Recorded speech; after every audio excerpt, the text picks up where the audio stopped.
27ാമത് science congress അടുത്ത വർഷം ജനുവരി 27 മുതൽ 30 വരെ ആലപ്പുഴയിൽ നടക്കും. കേരളത്തിന്റെ പരമ്പരാഗത വ്യവസായങ്ങളുമായി ബന്ധപ്പെട്ട വിഭവങ്ങളുടെ പ്രാധാന്യവും സ്വാധീനവും ദൃഢപ്പെടുത്തുകയാണ് സയൻസ് കോൺഗ്രസിന്റെ ലക്ഷ്യമെന്ന് കമ്മിറ്റി ചെയർമാൻ വി.എൻ. രാജശേഖരൻ പിള്ള തിരുവനന്തപുരത്ത് പറഞ്ഞു. ഗവേഷകരും വിദ്യാർത്ഥികളും ഉൾപ്പെടെ 2000-ലധികം പ്രതിനിധികൾ പങ്കെടുക്കും. നാറ്റ്പാക്കാണ് ഇപ്രാവശ്യം ഈ R&D ഓർഗനൈസേഷനായിട്ട് ഞങ്ങൾ തെരഞ്ഞെടുത്തിരിക്കുന്നത്. 4 ദിവസമാണ്, നേരത്തെ 3 ദിവസങ്ങളായിരുന്നു, 4 ദിവസമാണ് ഇപ്രാവശ്യത്തെ സയൻസ് കോൺഗ്രസ്. 27, 28, 29, 30 അല്ലെ 31-ാം തീയതി ഗെയിംസ് തുടങ്ങുന്നു. അതുകൊണ്ടാണ് ഞങ്ങൾ സാധാരണഗതിയിൽ 31 ചേർന്നായിരുന്നു നടത്തിക്കൊണ്ടിരുന്നത്. അതുകൊണ്ടാണ് ഈ 4 ദിവസങ്ങളിൽ വെച്ചിരിക്കുന്നത്. ഓരോ വർഷവും കൂടുതൽ ആൾക്കാർ വന്നുകൊണ്ടിരിക്കുകയാണ്. 2000 ഡെലിഗേറ്റ്സിനെയാണ് ഞങ്ങൾ എക്സ്പെക്ട് ചെയ്യുന്നത്.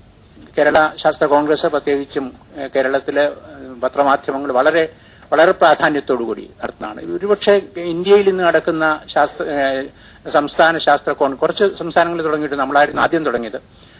ഏറ്റവും ഭംഗിയായിട്ട് നടക്കുന്ന ഒരു ശാസ്ത്ര കോൺഗ്രസ് ആണിത്. നാൾക്ക് നാള് ഇതിനൊരു പുതിയ അവവിഭാഗങ്ങൾ നമ്മൾ കണ്ടുപിടിച്ചിട്ടുണ്ട്.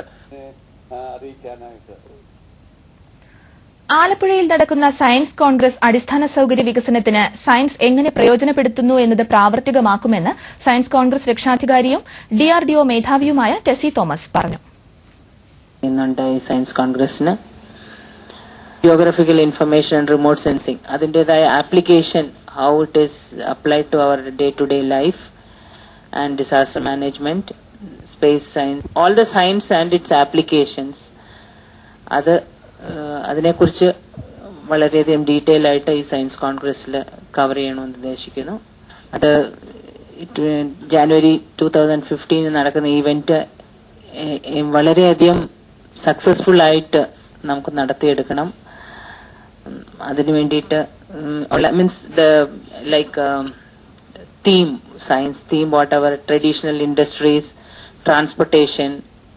ഇത് ആലപ്പുഴ വെച്ച് നടക്കുന്നുണ്ട്. അതിന്റെ പ്രത്യേകത ആലപ്പുഴയുടെ ചുറ്റുപാടുമുള്ള എല്ലാ സയന്റിഫിക് പ്രോബ്ലങ്ങളെയും ഉൾപ്പെടുത്തിക്കൊണ്ട് നടത്തുന്ന ഒരു കോൺഫറൻസ്